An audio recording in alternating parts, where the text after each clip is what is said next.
the difficulty with employees is they're not there for the same motivation. Now, as an employer, if I just take employers of the last 300 years, why would we have a problem with employees? Well, if you take us as a single class, it's because we have been very good at exploiting them. Okay? If you go back to the beginning of the Industrial Revolution and you look at the beginnings of production ramping up in the world. So you start with food. Food begins to be able to be grown in large enough amounts that a farmer can grow more food than his family can eat. But to grow more food, he's trading off his time, and he no longer has enough time to produce his own clothes.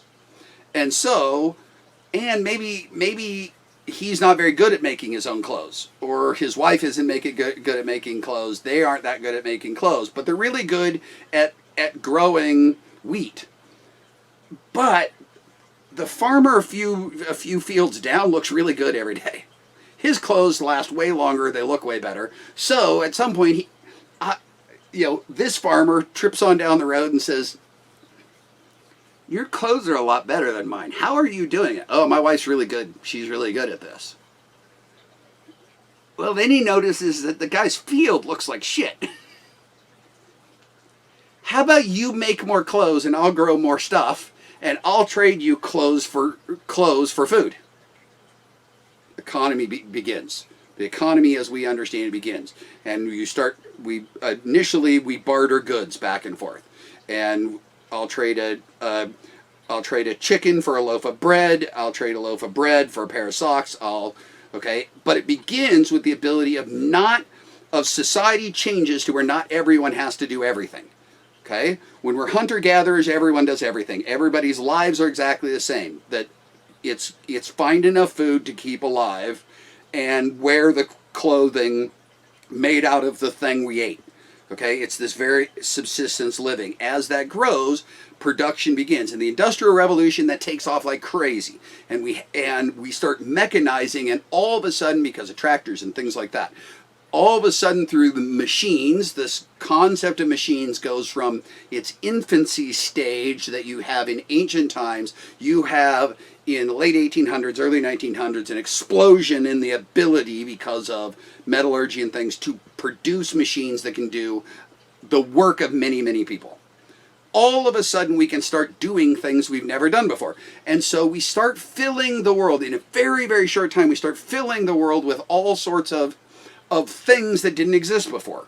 A perfect example of it is surrounding me here. Okay, if you look in the early 1800s all the way up until certainly into the end of the 1700s, the books were a thing for rich people, because for you to have a book, somebody had to write a book, and then somebody else had to write out by hand another copy of that book. And a significant book might take a year to do. So a book costs the value of a craftsman's year. Okay?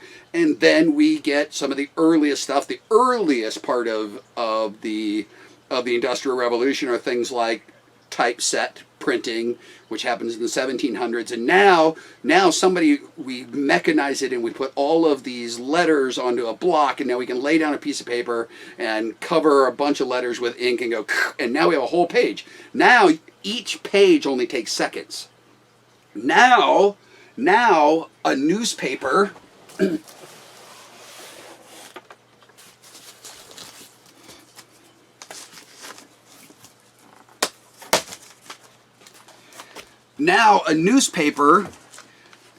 we get this idea of early paper. This is parchment paper, so this paper is made with cotton, and so you get this concept that what would have had to take enormous amounts of time to write out by hand, now every page of this can be printed and printed again and again and again and again. And so a newspaper suddenly is not a page, maybe 5 pages. Maybe 5 pages would take an artist an entire day to write. So you go, what's the value of a skilled person for one day?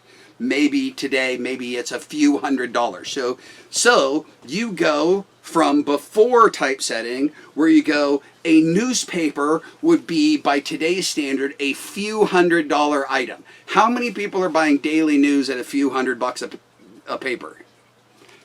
Now, here we are. This newspaper is from 1862.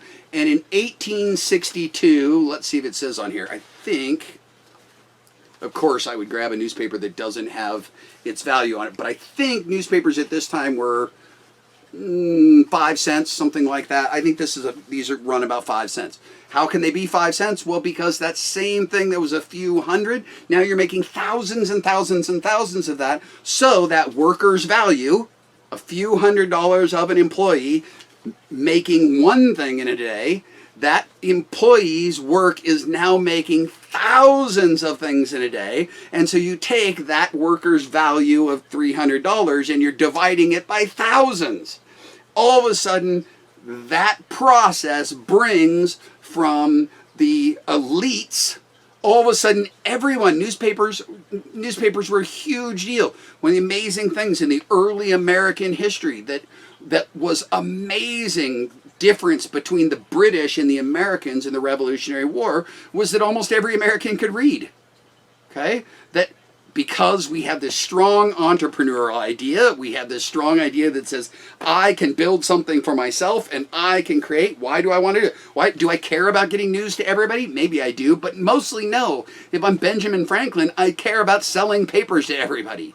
And I care that I can make my family better off by putting myself in the center of everything where I can gather information. I can become the one who prints it.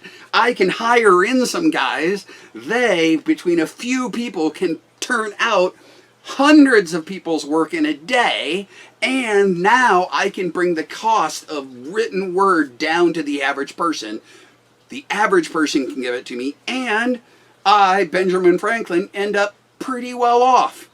He ends up one of the richer guys in the country at the time, but he's doing it the new way. He's doing it with the idea of taking a person and saying, what is your day worth? Okay, what is your day worth when you don't have an idea and when you don't have investment? That's what employees are.